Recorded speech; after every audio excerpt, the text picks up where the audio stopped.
Você pode louvar a Deus pela vida da Bispa Cristiane, por favor? Graça e paz, Bispa Andréa. Com muita felicidade queremos parabenizar a amada Bispa Marione por mais esse aniversário. Declaramos as bênçãos do Senhor sendo derramadas abundantemente em sua vida, manifestando saúde, longevidade, felicidade, sabedoria e prosperidade, com carinho, coordenação ministerial. Parabéns, glórias a Deus, parabéns, minha amada. Boa noite, Bispa Graça e Paz. Hoje o dia amanheceu em festa, favor pela vida tão preciosa e a flor mais linda do meu jardim, minha mãe, Bispa Marione, uma serva boa e fiel que admiro, amo como mãe e amiga, portanto declaro as mais ricas bênçãos se manifeste hoje eternamente em sua vida, que o Senhor continue renovando suas forças a cada dia. Te amo do tamanho do infinito e desejo muito mais de Deus. Parabéns da sua filha Michele, neta Helena e mãe Ione.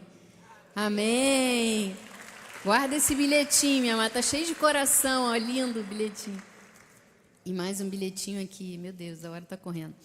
Graça e paz, Bispo André e Cristiane. Queridos abençoado marido, Galvão. Hoje se inicia um novo ciclo em sua vida. Ciclo de paz, domínio próprio, mansidão. Receba de Deus mais ricas bênçãos em sua maravilhosa vida. Confia no Senhor as tuas obras. Parabéns, feliz aniversário da tua amada esposa e filha, Aracaci e Ana Beatriz. Glórias a Deus. Parabéns. Que bênção, né? O mês de agosto. Glórias a Deus. Mais uma vez, bispo, já botei a mensagem lá no grupo do louvor. A Deus toda a glória pela vida desses irmãos que estão fazendo aniversário. Que seja Deus a derramar suas bênçãos infinitas em nome de Jesus. Bem, chegamos ao momento mais importante desta noite. Eu quero agradecer primeiramente a Deus por estar mais uma vez neste altar, pregando a palavra do Senhor. Minha suficiência vem dele. Quero agradecer ao meu pai, o apóstolo Miguel Ângelo, pela confiança, pela credibilidade, por ser um homem referência para a nossa vida, como pai, como pastor, como bispo e como cuidador das ovelhas de Deus deste ministério. Quero agradecer ao meu marido, Bispo André, te amo, obrigado pela ajuda que você me deu aqui no Word, que hoje estava tentando nos... Foi o inimigo e estava contra essa mensagem, mas enfim, vencemos. E a você por estar aqui esta noite, que seja o Senhor recompensar todo o seu esforço por estar aqui, por ouvir a voz de Deus. Certamente você sairá daqui totalmente edificado para a glória de Deus, em nome de Jesus. Bem, o tema desta noite: quais são as características de um cristão maduro? Filipenses 1:6 diz: estou plenamente certo de que aquele que começou a boa obra em vós há de completá-la até o dia de Cristo Jesus. Que esta palavra abençoe os nossos corações. Pai amado e bendito, obrigado, Senhor, por mais um dia na Tua casa. Obrigado, Senhor, pela oportunidade de estar neste altar proclamando a Tua palavra. Declaramos, Senhor, um culto abençoado.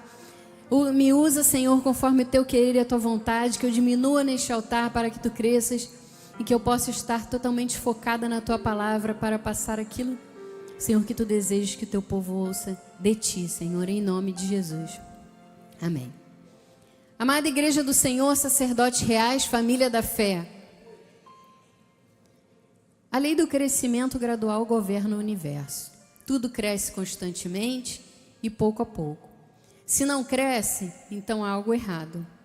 Um bebê que não cresce tem o que os médicos chamam de déficit de crescimento. E nós temos visto isso novamente, já vimos com a Ágata e temos visto com os gêmeos. Então, a cada dia, eles têm crescido, engordado, cada dia aprendendo uma coisa. Agora já estão sorrindo, já estão reconhecendo, acompanham com os olhos. Então, são etapas de crescimento. Então, um bebê saudável ganha peso, fica mais alto, aprende coisas o tempo todo. Ele ou ela aprende a rolar, a sentar, engatinhar, ficar de pé, andar e correr. Existem etapas que não podem ser puladas, né? Existem fases que precisam acontecer. E nós vamos ver hoje que o bebê cristão, né, entre aspas, também deveria fazer o mesmo. passar por etapas e crescendo espiritualmente, até se tornar um adulto cristão, um adulto espiritual. E o apóstolo Paulo, em 1 Coríntios 13:11, nos dá um retrato claro desta transição. Então ele diz: quando eu era menino, falava como um menino, sentia como um menino, pensava como um menino. Quando cheguei a ser homem, desisti das coisas próprias de menino. Então hoje, pela graça de Deus, vamos mergulhar neste tema, fazendo um paralelo entre o cristão maduro, o cristão imaturo. Vamos entender à luz da palavra o que significa deixar as coisas de menino e quais são as verdadeiras características de um cristão maduro. A mensagem de hoje é um convite amoroso para sairmos do berço espiritual e tomarmos posse da herança e das promessas que Deus tem para os seus filhos adultos. Então, primeiro ponto, o retrato da imaturidade, um olhar para a igreja de Corinto. Então, para entendermos o que é maturidade, primeiro precisamos entender o que é imaturidade. E Paulo nos dá um estudo de caso perfeito da igreja de Corinto. Corinto era uma igreja cheia de dons, uma igreja vibrante, cheia de atividades, mas ao mesmo tempo era uma igreja profundamente infantil. Em 1 Coríntios 3, 1-4, Paulo faz um diagnóstico duro. Então ele diz: eu, porém, irmãos, não vos pude falar como espirituais, e sim como carnais, como crianças em Cristo.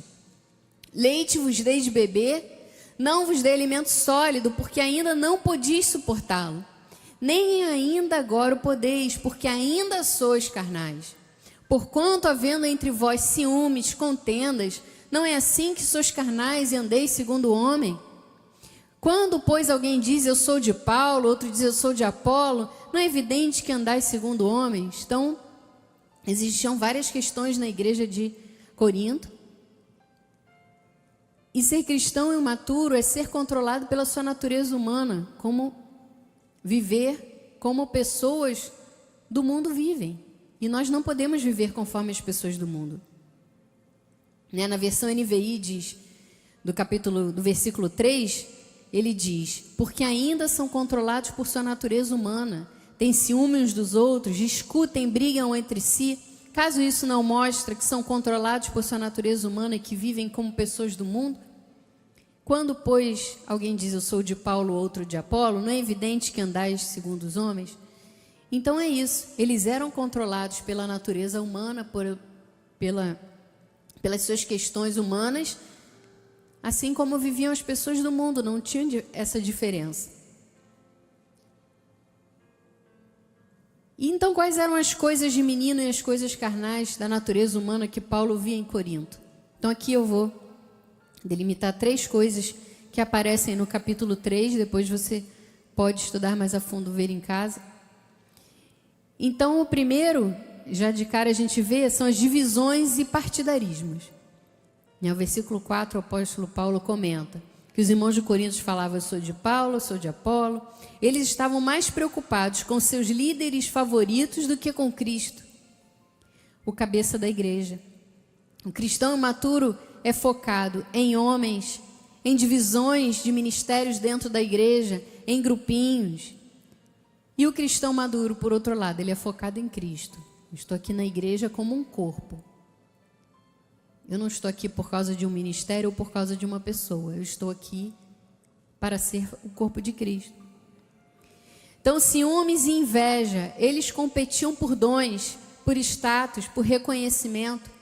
Então, o maturo sempre se compara com os outros e quer o que o outro tem. O maduro entende que cada um tem um chamado único e se alegra com o sucesso do seu irmão. O ponto 3, foco nos dons e não no fruto. Eles se orgulhavam de falar em línguas, de profetizar, mas lhes faltava o principal, que era o amor. E o capítulo 13 de 1 Coríntios, o grande capítulo sobre o amor, não está ali por acaso. Ele está no meio de uma discussão sobre dons espirituais. Você já parou para pensar isso? Paulo fala sobre dons espirituais e no meio do livro ele fala sobre o amor, sobre o que o amor é. Nós vamos falar um pouco mais à frente. Então, Paulo está dizendo: de que adianta toda essa aparência de espiritualidade de vocês, se vocês não amam, que é a marca da maturidade? Então a imaturidade, irmãos, se manifesta na centralidade do eu. Minha opinião, meu grupo, meu dom, meu conforto é uma fé egocêntrica. Então, no ponto 2, o que é maturidade espiritual segundo a Bíblia? Então, o texto de Efésios 4, 13 a 15 diz: até que todos alcancemos a unidade da fé e do conhecimento do Filho de Deus e cheguemos à maturidade, atingindo a medida da plenitude de Cristo. O propósito é deixarmos de ser como crianças, levados de um lado para o outro por ondas, ou jogados para lá e para cá por todo o vento de doutrina, pela astúcia e pela esperteza de homens que induzem ao erro. Antes, seguindo a verdade em amor, cresçamos em todas as coisas naquele que é o cabeça, Cristo. Então, o objetivo, a maturidade, segundo a Bíblia, é nós crescermos nessa medida da plenitude de Cristo e não ficarmos de um lado para o outro. Qualquer coisa nos distrai, qualquer coisa nos tira do foco, nos tira da igreja, né? Por estultícia e esperteza de homens que induzem ao erro. Então pessoas vêm de fora da igreja, entram, falam, ou até mesmo fora da igreja e te induzem ao erro. Mas não, segue a verdade em amor, crescendo com foco em Cristo. Então, maturidade espiritual é deixar a estabilidade, a instabilidade e viver firme na verdade, crescendo em amor e com profundidade em Cristo. E esta profundidade é que traz a unidade da fé, que traz a maturidade. Então, nós não podemos ser como crianças sendo jogadas de um lado para o outro, em qualquer situação. E o ponto 3, o chamado à maturidade, deixando o pensamento infantil. Então, com base nessas questões, o apóstolo Paulo, então, nos instrui a uma mudança de mentalidade. O que ele diz? Lá em 1 Coríntios 14, 20. Irmãos, não sejais meninos no juízo, ou seja, no entendimento, no modo de pensar, em outras versões fala. Na malícia, sim, sede crianças, mas quanto ao juízo, quanto ao entendimento, quanto ao modo de pensar, sede homens amadurecidos. Então, este é um versículo poderoso que Paulo nos chama a crescer. A maturidade não significa se tornar cínico ou um sabe-tudo, ou acho que já sabe tudo, não.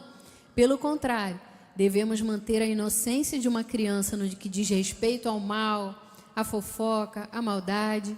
Mas no que diz respeito ao entendimento, ao discernimento, à compreensão da vontade de Deus, precisamos ser adultos. Os irmãos de Corinto se gloriavam nos dons, mas faltava o caráter e amor.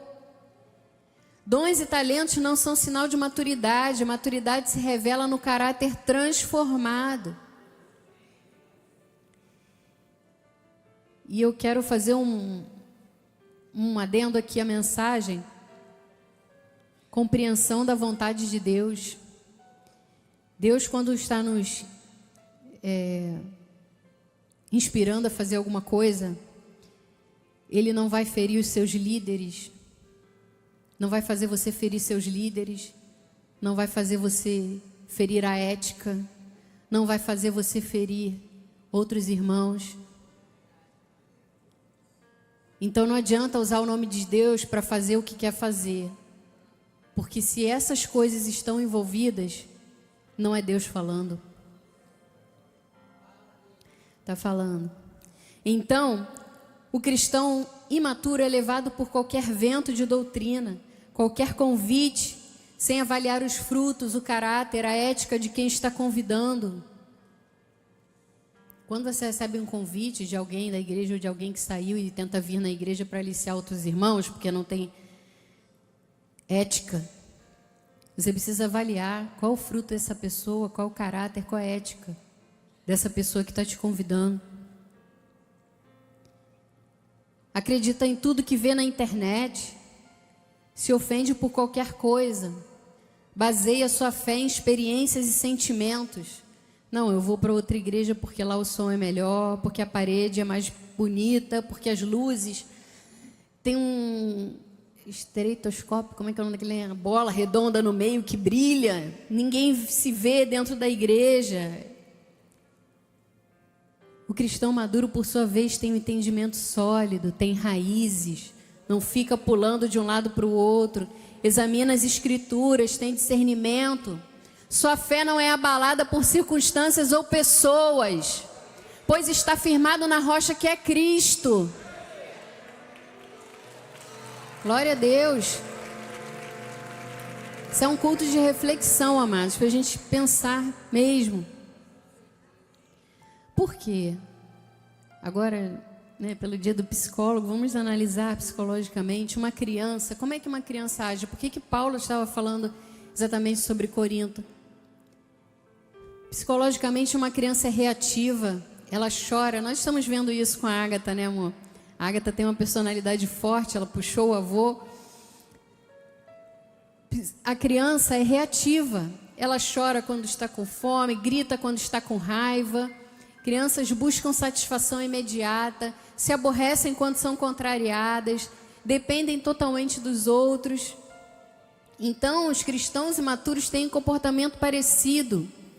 Querem bênçãos rápidas, se magoam facilmente, desistem diante das frustrações. E o adulto espiritual? O adulto aprende a ser proativo. Ele antecipa, planeja, controla suas reações.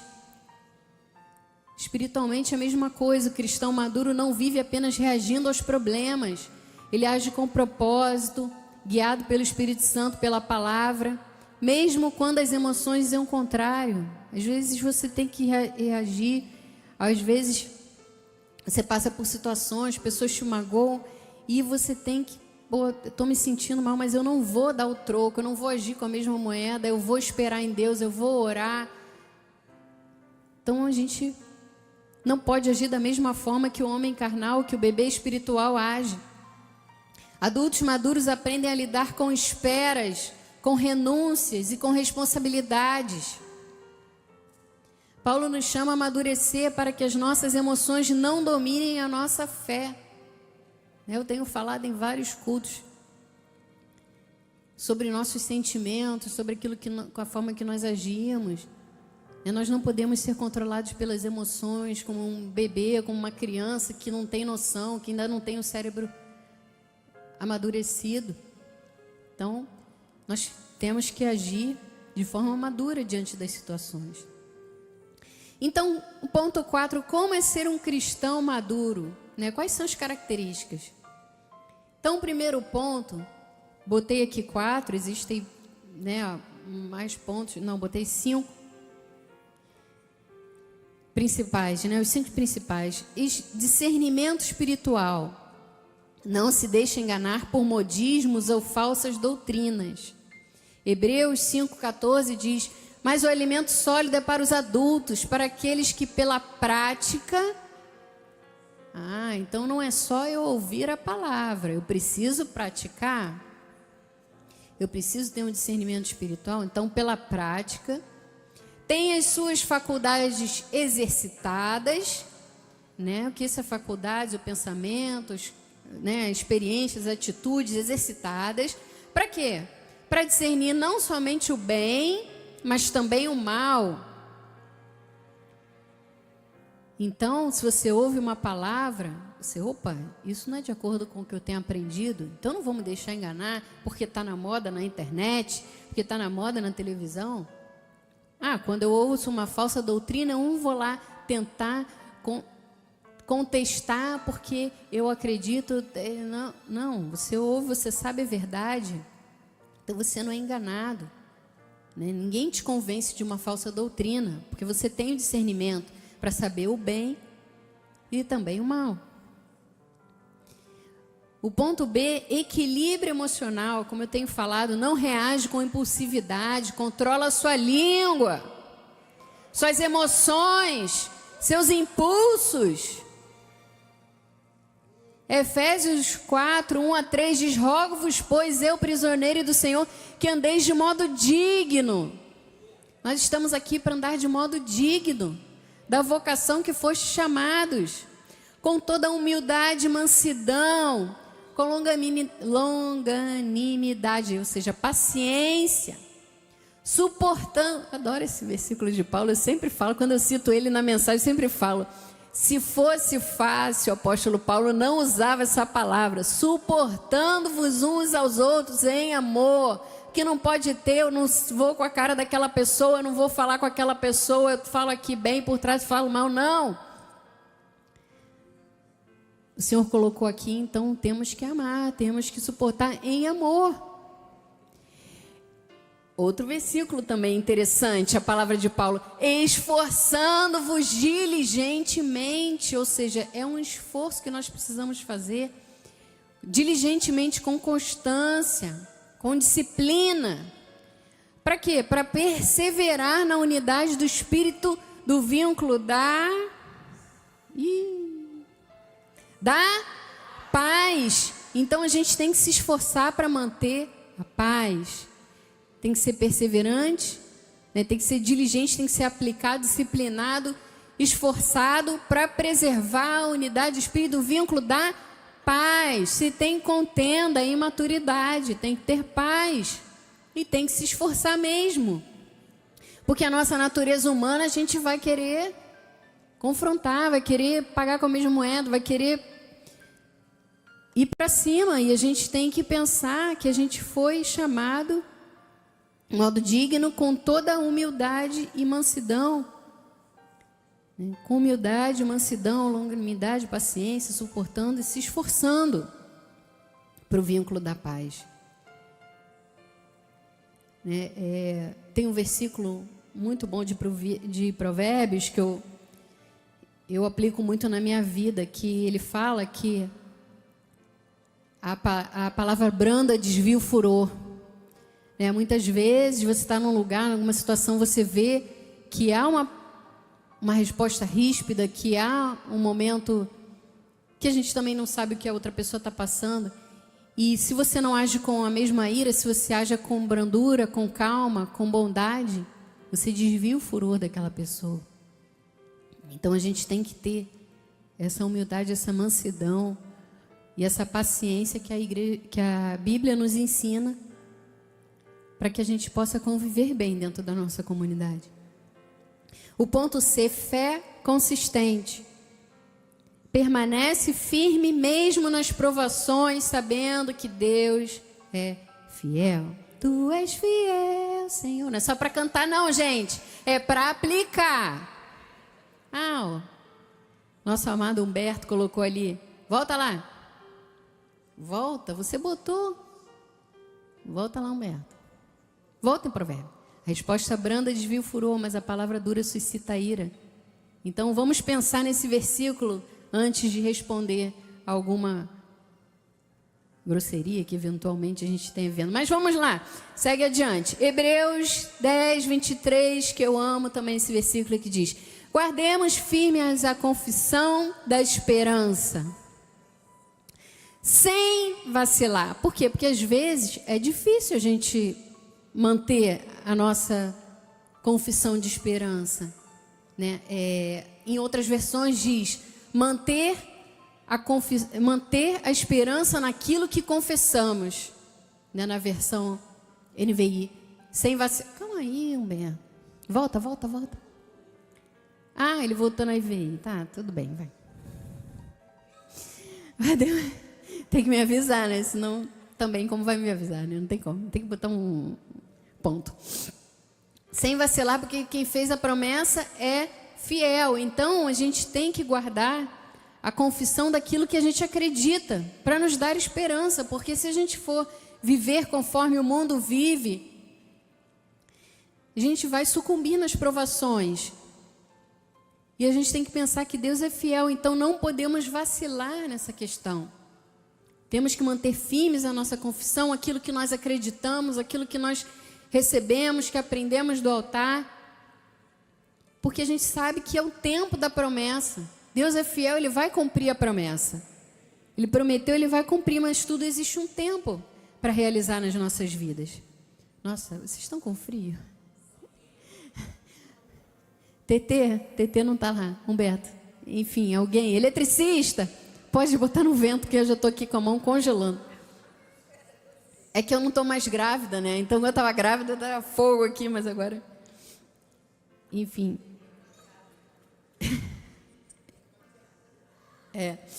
Enfim. Então, precisamos preservar essa... Não, cadê? Não. Esperança, viu? Eu estou com tanto frio que até estou congelando.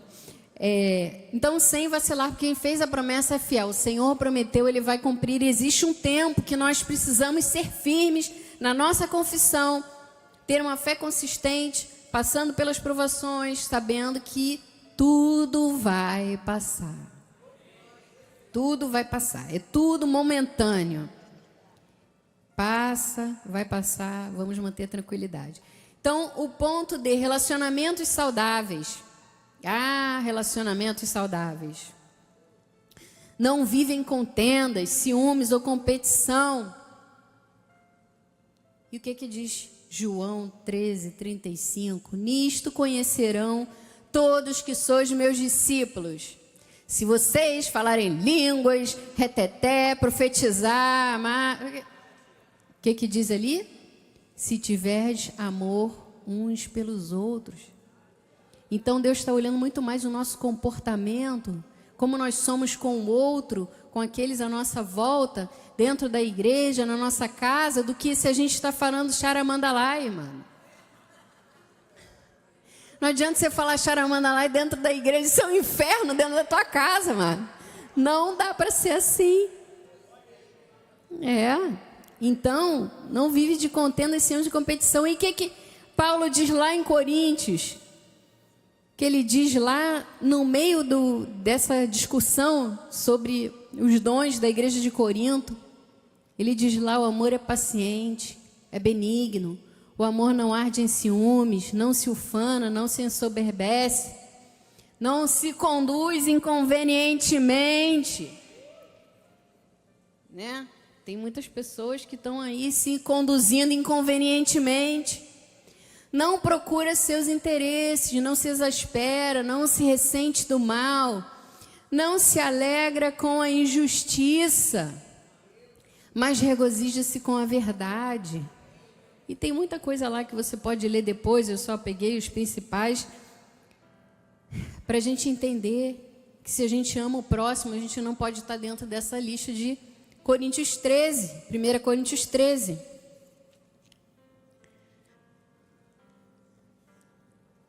E o ponto 5, responsabilidade espiritual. Participa ativamente da obra de Deus, não vive como espectador. Nós não podemos ficar só no banco e não nos envolver nas atividades da igreja. O que diz lá em Eclesiastes 11, 4, 6? Quem somente observa o vento nunca semeará. Não, eu vou esperar, eu estou muito rico para eu semear na igreja. Não, amada, a Bíblia diz que quem é fiel no pouco é fiel no muito, e Deus faz crescer e dá muito mais e multiplica. Quem olha, e o que olha para as nuvens nunca cegará. Semeia pela manhã a tua semente, à tarde não repousa a mão, porque não sabes qual prosperará, se esta ou se aquela, ou se ambas igualmente serão boas. Eu falei aqui de oferta, né, de dízimo, mas isso é em todas as áreas da nossa vida, né? O nosso apóstolo sempre fala: se você quer amor, semeia amor.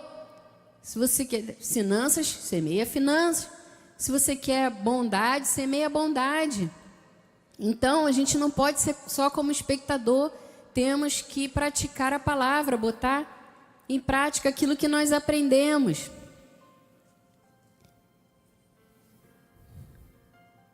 Então, nós temos uma responsabilidade espiritual. O maduro tem uma responsabilidade espiritual. E precisamos participar ativamente da obra de Deus, não somente como espectador. Tem os ministérios dentro da igreja, eu vou me envolver em 1, em 2 e 3, não importa. Tem a cantata, eu vou participar. Tem os eventos, o que eu posso ajudar? Bispa Inês, que eu posso ajudar a equipe Chail, o que eu posso ajudar dentro da igreja? Amado, precisamos ter a responsabilidade também dentro da igreja como ajudadores da obra. E assim também com as nossas finanças, para nós termos sempre a cobertura espiritual sobre a nossa vida financeira. E o ponto 5, como alcançar maturidade espiritual? E eu botei aqui uns passos práticos. Nível 1, da dependência à responsabilidade pessoal. Então, um bebê espiritual, ele espera ser alimentado. Ele só se alimenta no culto de domingo. Graças a Deus você está aqui quarta-feira, então você já está no nível superior. Sua vida de oração depende de outra pessoa. Aquela pessoa que fala, apóstolo, ora por mim, ora pela situação e não ora em casa. Bispo André, ora por mim, ora pela minha situação e não ora. Não, amado, nós vamos orar sempre pelas vidas das pessoas que nos pedirem, mas nós oramos em concordância com o que você já estiver precisando de oração. Sua vida de oração depende de outra pessoa. Sua leitura e conhecimento da Bíblia são superficiais. Eu sei que está lá numa passagem do Velho Testamento, mas eu não sei dizer bem. Eu acho que está por ali. Não, amado, tem que conhecer a Bíblia, tem que conhecer a palavra. Então, qual é o passo da maturidade? Assumir a responsabilidade pela própria nutrição espiritual. Buscar a Deus constantemente em oração, leitura da palavra. É desenvolver o seu relacionamento pessoal com Deus. Você deixa de esperar somente comida na boca e aprende também a buscar o alimento sólido. Por exemplo, a apostila que é distribuída a cada culto é um ponto de partida para que a gente possa continuar estudando os assuntos em casa. Você leva a apostila para casa e depois você confere os versículos, confere os capítulos, vê o inteiro, porque não tem como a gente falar sobre um capítulo inteiro. Então você continua, o seu estudo em casa. Então alimentar-se profundamente da palavra, não somente de forma rápida, mas com tempo, com estudo consistente. Orar para conhecer mais a Deus, não apenas para receber dele. Que 2 Pedro... tem que parar com isso aí. Meu marido já vai falar, cuidado com o né. Você vai falando, eu sei, amor, que você fala com amor, para ficar melhor, para ser uma melhor oradora. Então, o que 2 Pedro diz? 2 Pedro 3,18. Antes crescei, crescei, crescei na graça e no conhecimento de nosso Senhor Salvador Jesus Cristo. Como você vai conhecer? Estudando a palavra, vindo aos cultos, levando a apostila para casa, estudando os pontos da apostila. A Ele seja glória tanto agora quanto no dia eterno. E o nível 2, do eu para o nós. O imaturo chega na igreja e pergunta, o que essa igreja pode fazer por mim? Gostei do louvor, não foi só 20 minutos, mas tem um lugar que é 40, que é 50, lá sim é um louvor maravilhoso. Não, eu gostei do louvor, a pregação me agradou. Quem é o pregador de hoje? Eu vou ligar para a igreja. Se for o Bispo André, Bispo Cristiane, eu não vou. Eu só vou quando é o apóstolo. Que isso, mano? Isso, meu amado, é uma mentalidade de consumidor. Não queremos mentalidade de consumidor. Você vem aqui para o seu culto racional. Você vem aqui para prestar o seu louvor, o seu culto ao Senhor. Isso é individual. Amém. E qual é o passo da maturidade? Mudar para a pergunta, como posso servir a Deus e aos meus irmãos nessa igreja? A maturidade se revela no serviço. É usar os dons que Deus te deu não para a sua própria glória, mas para edificar o corpo de Cristo. É focar menos em seus direitos e mais em suas responsabilidades como parte de uma família. Aqui nós somos uma família, família da fé. Assim como dentro da nossa casa nós temos a nossa responsabilidade, cada um faz uma coisa, como o apóstolo diz, cada um fizer um pouquinho, não fica pesado para ninguém. Na igreja também. Nós estamos aqui para edificar o corpo de Cristo. Então, como uma família também, cada um vai fazendo um pouquinho, vai tendo as suas responsabilidades e menos seus direitos e mais a responsabilidade. É praticar o amor intencionalmente. É escolher perdoar, servir, edificar. Nós temos que escolher, amado. Que depender da nossa carne não vai. A gente tem que decidir, escolher, perdoar, servir e edificar o corpo de Cristo. O que diz lá em 1 Coríntios de novo, Paulo falando a Corinto? Portanto, meus amados irmãos, sede fraquinhos. Não, sede firmes, inabaláveis, sempre abundantes na obra do Senhor, sabendo que no Senhor o vosso trabalho não é em vão. Porque às vezes parece que a gente está fazendo trabalhos que são em vão. Poxa, eu já tentei. Ah, não, é esse irmão, é sempre essa situação, é sempre esse problema, não acredito, de novo, está falando, está acontecendo, a pessoa está 30 anos na igreja e as mesmas questões. Então a gente tem que permanecer firmes e inabaláveis e abundantes. Né? Cada um vai dar contas ao Senhor daquilo que faz. Até mesmo o irmãozinho vai dar também. A gente não precisa se preocupar com isso. Deus sabe muito bem como corrigir seus filhos. Disciplina, correção e açoite. E pode ser uma morte prematura. Então, a gente não precisa se preocupar com o irmãozinho. E não nos cansemos de fazer o bem. Por que o apóstolo Paulo fala isso em Gálatas? Porque às vezes fazer o bem cansa. Mas a gente não pode se cansar, amados. Nós somos pessoas maduras. Por que a gente não pode se cansar? Porque ao seu tempo ceifaremos, nós vamos colher. Se não desfalecermos. Se a gente desistir no meio do caminho, se a gente desanimar, ah não, já fiz uma, já fiz duas, já fiz 10 e desfalecer, a gente não ceifa das boas obras que a gente fizer. Então, antes desse versículo, o apóstolo Paulo fala no anterior, ele diz que aquilo que o homem semear, ele vai colher. Ó, muito bem, Humberto. Quem semeia para a sua própria carne, colherá corrupção, mas o que semeia para o Espírito, colherá a vida eterna. Então, é antes desse que ele fala, que aquilo que o homem semear, ele colherá. Então, o 7. Então, a gente não precisa se preocupar com isso. Cada um se preocupa com a sua própria sementeira, porque a gente vai colher aquilo que a gente semeia. E se a gente semear para a carne, para a imaturidade, a gente vai colher na carne e na imaturidade. Mas se a gente semear para o Espírito, do Espírito a gente vai colher o quê? Vida eterna. A gente vai colher coisas boas, a gente vai colher bênçãos, a gente vai colher um crescimento espiritual.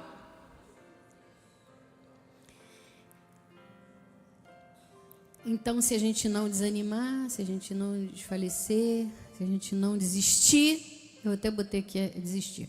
A gente vai colher no tempo de Deus, que é o tempo perfeito. E a gente tem que esperar com firmeza, firmes, inabaláveis e abundantes na obra do Senhor. Pois o Senhor está vendo tudo que nós estamos fazendo, tudo que nós estamos trabalhando, então não é em vão, é para o Senhor que nós estamos fazendo. Então, nível 3, da reação emocional à resposta de fé. Então, o maturo é uma montanha-russa emocional. Se as coisas vão bem, ele está feliz com Deus, ele vem para a igreja, ele não falta, ele semeia, na obra de Deus ele ajuda. Mas se vem a provação, a sua fé balança, ele murmura, ele reclama, de que adianta, onde está Deus, aqui não tem o Espírito Santo, eu vou embora. Então, qual é o passo para a maturidade? Entender que a nossa fé não se baseia em sentimentos. Né? A Bíblia diz, enganoso é o coração do homem. Mas em convicções na palavra de Deus.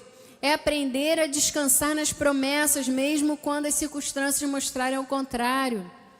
É olhar para as provações não como punição.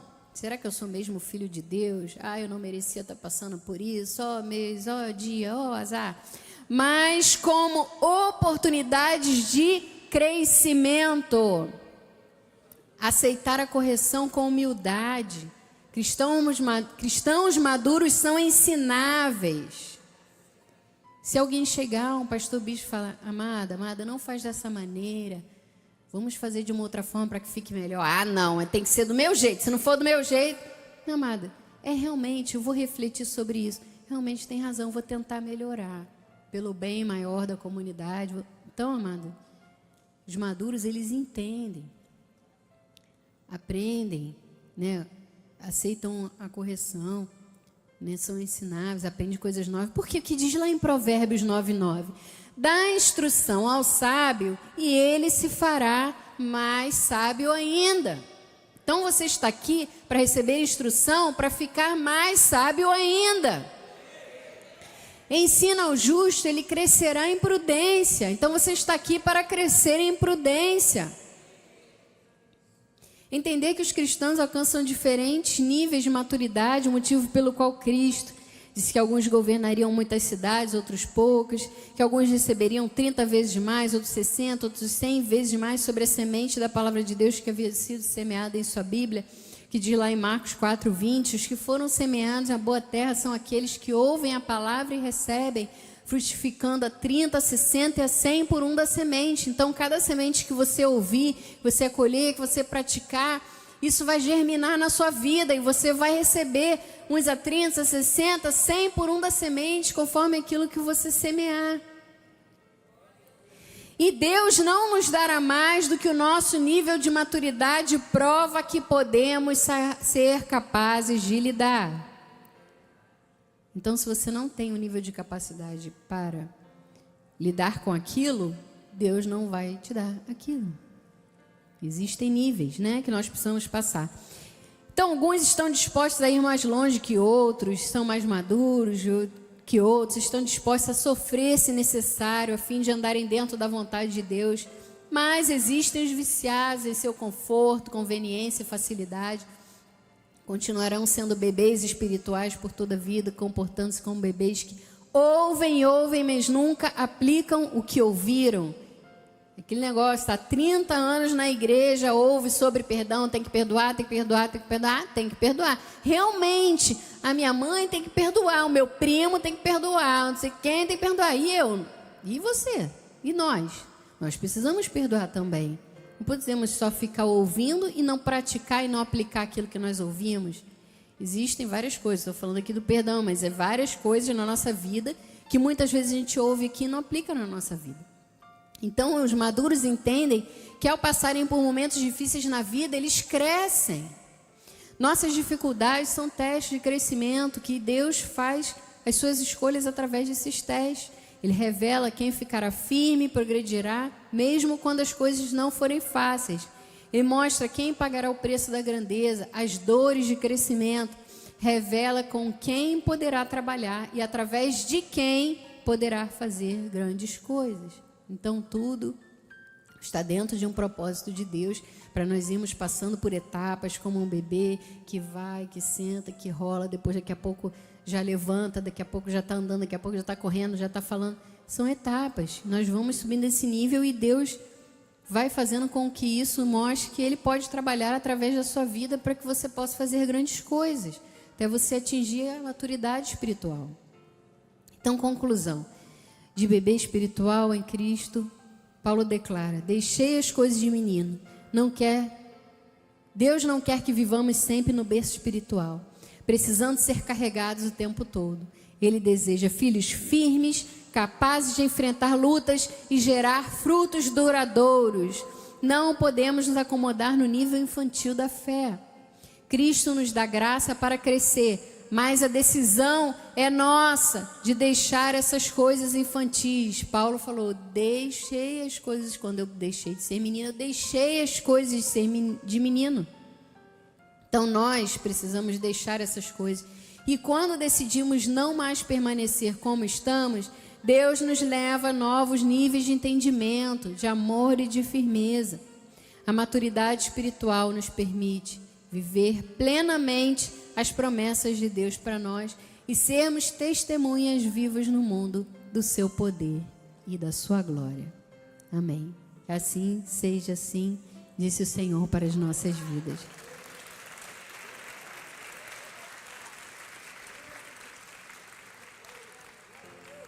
Vou fazer uma oração final, depois estaremos cantando um hino. O Ministério de Louvor já pode se encaminhar para o altar.